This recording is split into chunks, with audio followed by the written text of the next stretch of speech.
Picture this. The most coveted individual trophy in professional basketball is roughly 2 months away from being handed out. The usual suspects, the names that have dominated every conversation for years, are starting to crack. And right in the middle of that chaos, one name keeps rising that almost nobody had circled on their calendar 12 months ago: Victor Wembanyama. Here's what makes this story different though. We're not talking about luck.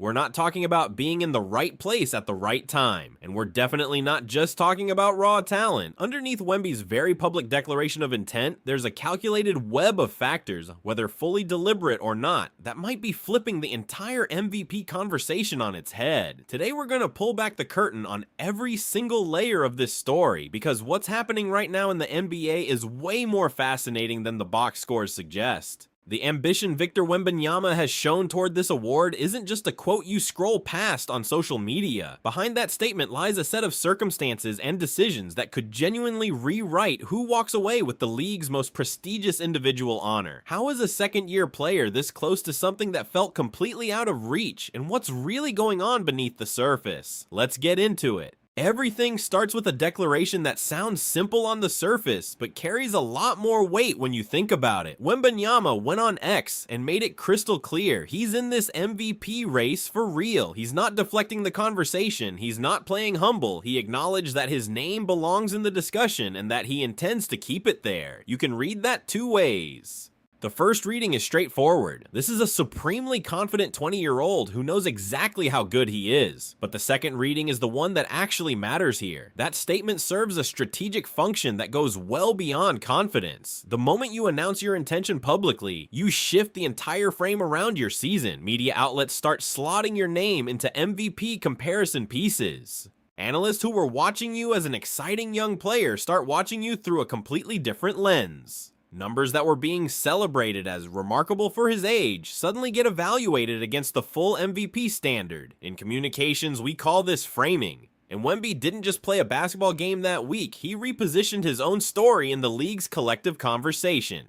That kind of narrative control has real value in an award race that is far more subjective than people like to admit. Here's the detail that really stands out though. None of the other top candidates did this. Neither SGA nor Jokic came out and publicly planted their flag. Wemby threw a card on the table that exists entirely outside the basketball court. He's not just playing the game, he's playing the perception game. And that's a rare skill at any age, let alone in year 2. But a statement without the right conditions behind it is just noise. For this to actually matter, the circumstances around it need to line up. And that's exactly where the second piece of this puzzle comes in. There's a rule in the NBA that doesn't get talked about enough until it suddenly becomes the most important sentence of the season. To be eligible for MVP, a player has to appear in at least 65 regular season games. The league put that threshold in place specifically to prevent players who miss significant stretches from claiming the sport's top individual prize. It makes sense in theory, but right now, in practice, it's creating a window that nobody saw coming. Look at what's happening to the frontrunners. Shai Gilgeous-Alexander, the reigning MVP and arguably the most complete offensive player in the league right now, has already missed 11 games this season. With the regular season wrapping up in April, every absence from here on out puts his eligibility in genuine jeopardy. If he doesn't reach 65, he's disqualified automatically. It doesn't matter what his stats look like. It doesn't matter what the Thunder accomplish. He's out. And that's a stunning possibility when you consider how central he is to everything Oklahoma City does. Nikola Jokic is in an even tighter spot, 16 games missed.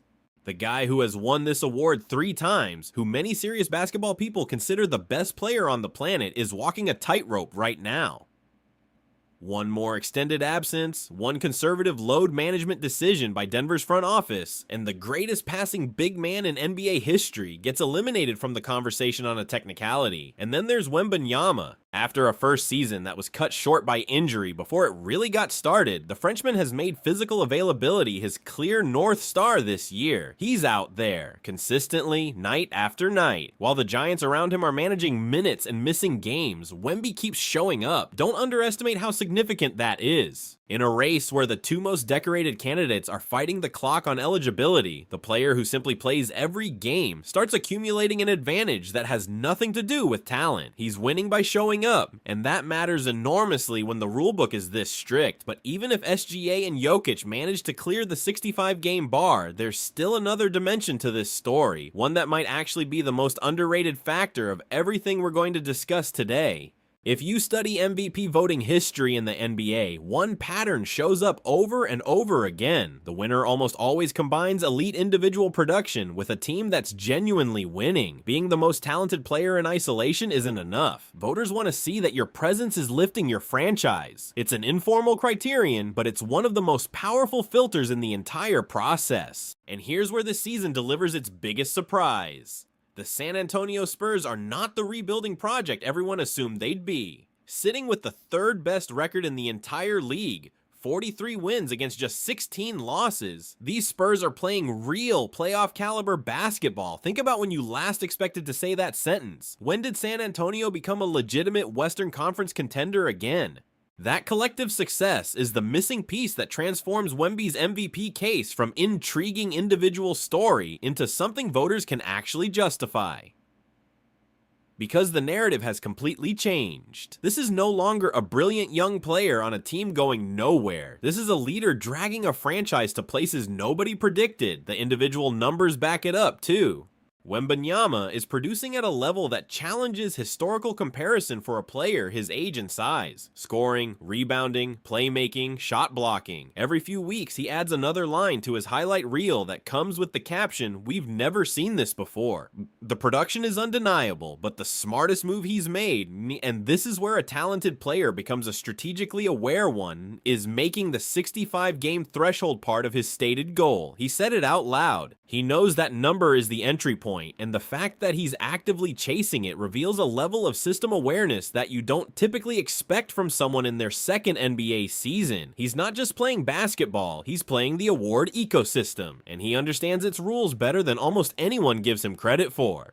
Which raises the real question we need to sit with. Is this relentless focus on availability and game count just coincidence? Or is it the most calculated move in this entire race? Alright, let's bring all the pieces together, because when you lay them out side by side, the full picture becomes impossible to ignore. Wembanyama's MVP run isn't primarily a story about talent. Everyone already knows he's extraordinary. What's actually unfolding here operates on a completely different level. Start with the public declaration, which is not vanity, it's positioning. He forced his way into the conversation through his own merit, then accelerated that process by saying the quiet part out loud. That's high-level communication strategy, executed at exactly the right moment in the season. Layer in the rules awareness. The obsession with appearing in 65 games isn't a random fitness goal. It's the direct lesson drawn from last season, when injuries ended his MVP eligibility before it even started. He studied where the barrier was, identified it as the critical checkpoint, and made eliminating that obstacle his #1 priority. And then there's the third element, arguably the most decisive one, recognizing and exploiting a landscape he didn't create but clearly saw coming. While SGA and Jokic are in a race against the calendar, Wemby just keeps playing. He keeps producing. He keeps accumulating. What looks from the outside like fortunate timing, the absence of rivals, is actually the execution of an approach that maximizes opportunity in an environment increasingly governed by availability metrics and game counts.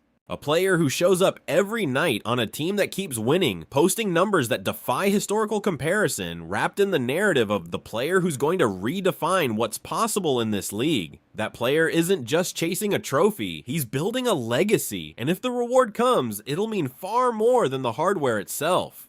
It'll cement Wembanyama as someone who understands the game at every level, on the floor, in the film room, and in the broader ecosystem of how this league operates. That multidimensional awareness is exactly what separates the all-time greats, from Jordan to LeBron, from everyone else. What we're watching right now could be the opening chapter of a genuinely historic run, not just a prodigy trying to win an award. A player using the prodigy label as cover for a precise, calculated strategy of consistency and survival in the final stretch, while the giants around him stumble. We're watching the first page get written in real time. That's rare, and it's worth paying attention to. So here's the question I want to leave you with. Do you think the MVP race is genuinely decided on pure merit? Or are these behind-the-scenes factors, the strategic declaration, the 65-game obsession, the rivals' fragility, just an inevitable and maybe even legitimate part of how the game actually works? Drop your take in the comments. I want to know, are you riding with Wemby, or do you think SGA or Jokic still have enough left to flip this thing around? Let's unpack the hidden layers of the NBA together. If this video made you see the league from a different angle, share it with that one friend who thinks they know everything about basketball, and subscribe, because this season is only getting more interesting from here.